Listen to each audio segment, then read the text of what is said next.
Mr. Watson, just wanted to give you a couple follow-up notes from our session today. So we're gonna bring in one of your old swings from last week on the right, and obviously your swing from the left today in the blue shorts and the white shirt. So we're gonna take a look when you get to the first checkpoint, which is left arm parallel to the ground. So when we get to that point here, we're just gonna draw a quick line on the shaft of the club.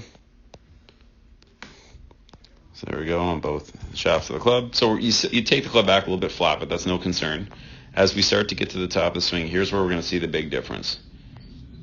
The old swing on the right, so we'll isolate it here for a second. You'll see with the old swing, if we back up a little bit, you go from, as you reach the top of the swing, you go from here to getting quite a bit steeper. So when you get on your downswing, you can see the club's coming back on a much more vertical angle than it was going into your backswing, which is now going to force you to come outside the ball.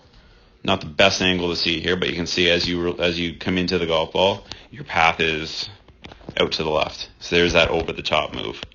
Now what you're going to have to do is hold that club face open in hopes that that cuts back, or as you complained of the odd time, you're going to hold that club face square, and that's going to bring the poles to the left in play. What we can look at is, as we go back to the swing on the left here, the newer swing from today, is when we get to that checkpoint. Let's draw the line here. There we go. As we start to take that club down now, so we get to the top of the swing and we get back down, look at how that club comes much shallower. So you don't see the hands moving in a negative position. You don't see the hands moving out here. You actually see them dropping down. And now you're able to swing under that line. So you're forcing the club to swing more around you or even underneath you. That feeling of swinging that heavy bucket of water underneath you, right? Like that Medicus club that we were working with. And now when you come in towards the golf ball, you're going to avoid that stick behind you, and you can see that now your club path is clearly swinging out to the right. So you're going to miss that obstacle that we put out ahead of you there. I'll just highlight it in case you can't see it on the video properly. There's the stick.